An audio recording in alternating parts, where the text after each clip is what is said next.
জুবিন গাৰ্গ আৰম্ভণি অসম মাতৃৰ সুসন্তান জুবিন গাৰ্গ এজন প্ৰসিদ্ধ গায়ক, সংগীতজ্ঞ, চলচ্চিত্ৰ নিৰ্মাতা, পৰিচালক আৰু অভিনেতা আছিল। জুবিন গাৰ্গ অসমীয়াৰ হিয়াৰ আমঠু অদ্বিতীয় কণ্ঠ আৰু প্ৰতিভাৰ বাবে তেওঁ বিশ্বজুৰি সমাদৃত। তেখেতক অসমৰ হাৰ্টথ্ৰব, লুইতকণ্ঠ, হামিং কিং আদি নামেৰেও জনা যায়। জন্ম আৰু পৰিয়াল জুবিন গাৰ্গৰ জন্ম হৈছিল 1972 চনৰ 18 নৱেম্বৰ তাৰিখে মেঘালয়ৰ তুৰাত। তেওঁৰ পিতৃৰ নাম আছিল মোহিনী মোহন বৰঠাকুৰ আৰু মাতৃ ইৰি বৰঠাকুৰ। দেউতাক এগৰাকী মেজিষ্ট্ৰেট আৰু মাতৃ এগৰাকী গায়িকা আৰু অভিনেত্ৰী আছিল। দেউতাক কপিল ঠাকুৰ ছদ্ম নামেৰে কবিতা লিখা এজন কবি আছিল।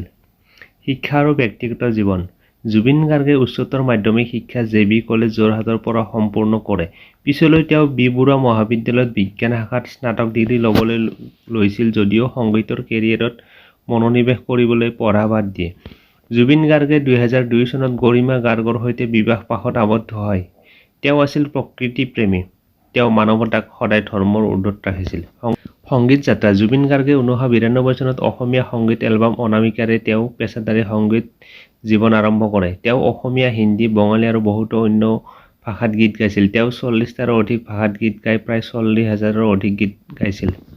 চলচ্চিত্ৰ আৰু অভিনয় জুবিন গাৰ্গে কেৱল সংগীতত সীমাবদ্ধ নহয়, তেওঁ অভিনয় কৰা চলচ্চিত্ৰ পৰিচালনাতো সমান দক্ষ। তুমি মোৰ মাথোঁ-মোৰ, দীনবন্ধু মিছন চাইনা, কাঞ্চনজংঘা, ৰৈ ৰৈ বিনালে আদি ছবিত তেওঁ অভিনয় কৰিছিল। বঁটা আৰু সন্মান জুবিন গাৰ্গে বহু বঁটা আৰু সন্মান লাভ কৰিছিল। অসমীয়া সংগীত আৰু সংস্কৃতিৰ উন্নয়নত তেওঁৰ অৱদানৰ বাবে তেওঁক অসম চৰকাৰ, বিভিন্ন সাহিত্য সংস্কৃতি সংগঠন আৰু ৰাষ্ট্ৰীয় সংগঠনে সন্মানিত কৰিছিল। 2005 চনত BFJA বঁটা সুধো তুমি চলচ্চিত্ৰৰ বাবে তেওঁ শ্ৰেষ্ঠ সংগীত পৰিচালক। 2006 চনত global Indian film awards gangster চলচ্চিত্ৰৰ বাবে শ্ৰেষ্ঠ পুৰুষ কণ্ঠশিল্পী ইয়ালি। 2024 চনত 27 মেত জুবিন গাৰ্গক মেঘালয়ৰ ESTMে সন্মানীয় ডক্টৰেট অৱ লিটাৰেচাৰ উপাধি প্ৰদান কৰে। ইয়াৰ পিছত মৃত্যুৰ পিছত তেখেতক কটন বিশ্ববিদ্যালয়ে ডক্টৰেট উপাধি দিয়ে। জুবিন গাৰ্গৰ অৱদান জুবিন গাৰ্গে অসমীয়া সংগীতত নতুন যাত্ৰা প্ৰদান কৰিছিল। তেখেতৰ কণ্ঠৰ যোগেদি অসমৰ লোকসংগীতসমূহে প্ৰচাৰ আৰু প্ৰসাৰতা লাভ কৰিছিল। তেখেতে কেইবাখনো বোলছবি নিৰ্মাণ কৰি অসমৰ চলচ্চিত্ৰ উদ্যোগক উজ্জীৱিত কৰিবলৈ চেষ্টা কৰিছিল।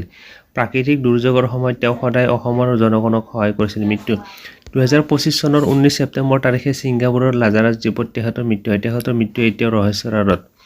সামৰণি জুবিন গাৰ্গে এজন শিল্পী, এজন চিন্তাশীল ব্যক্তি আৰু এজন সমাজকৰ্মী। তেওঁৰ জীৱন আৰু কৰ্ম অসমীয়া জাতিৰ বাবে অনুপ্ৰেৰণা। তেওঁৰ মৃত্যুৱে যদিও এক শূন্যতা আনিছে, তথাপি তেওঁৰ সৃষ্টি, চিন্তাধাৰা আৰু তেওঁৰ প্ৰভাৱ সদায় জীয়াই থাকিব। তো এইখনে আছিল জুবিন দাৰ ওপৰত ৰচনা। তো জুবিন দাই এতিয়ালৈকে ন্যায় পোৱাই নাই। তেখেতৰ ন্যায়ৰ বাবে সকলোৱে লাগিব। তেখেতৰ অপৰাধীকেইটা এতিয়াও জেলতে আছে।